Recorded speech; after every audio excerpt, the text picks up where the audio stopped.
My mom would be at all my sporting events. Let's say I was playing football, okay? My mother would be on the sidelines, and if the play on the field started going one way, my mother would run along like, Mark, get him, get him. I'd be like, oh my gosh.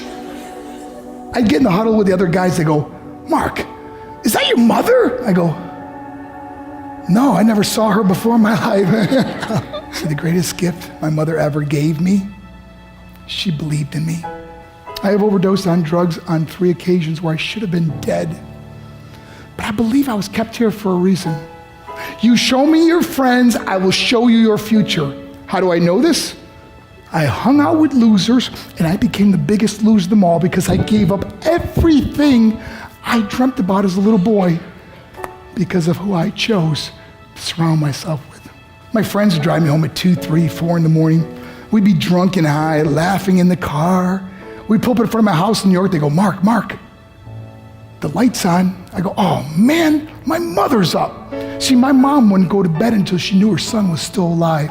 I'd walk in, she'd say, hi, Mark, how was your night? I go, it's good, Mom, I'm just gonna go to bed. She goes, can I talk to you for a minute? I go, Mom, I'm tired, I'm just gonna go to bed. She goes, Mark, I haven't seen you all day and all night. Can I please talk to you? I said, man, just leave me alone. You bug me. I'd slam my bedroom door on the one person who believed in me.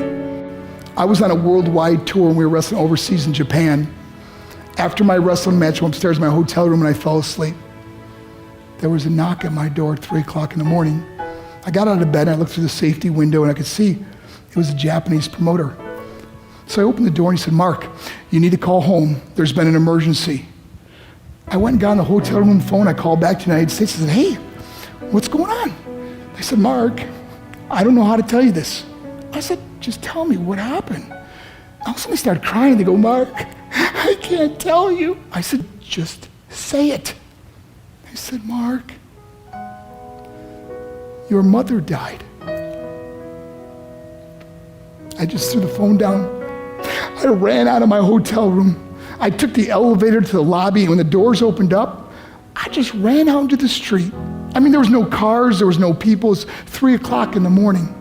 And I walked down the middle of a street in Hiroshima, Japan, and I remember looking up and just saying, Mom, I am so sorry. I flew home for her funeral, and I was so nervous to walk up to her casket, so I just stood way in the back.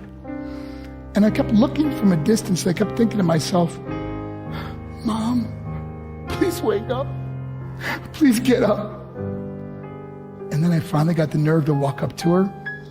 And as I got closer, I could see my mom for the first time. I mean, she was so beautiful. She was dressed in white. I mean, she looked like an angel. And I just stood over her and I said, Mom, you are my hero. Everything I am, everything I hope to be was because of you. You loved me so much, you gave me a life. You're the only one that ever believed in me.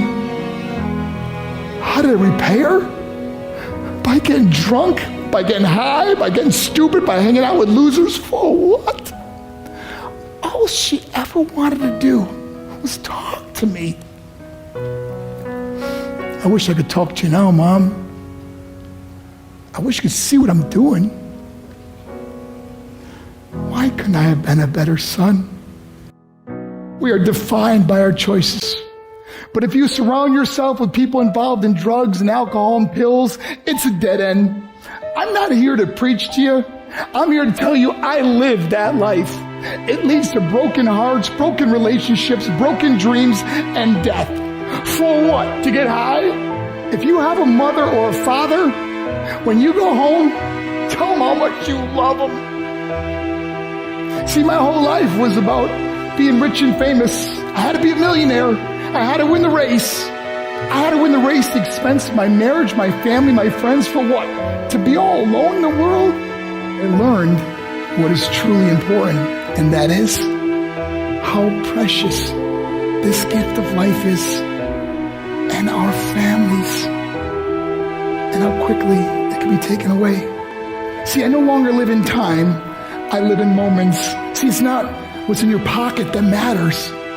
It's what's in your heart that truly matters.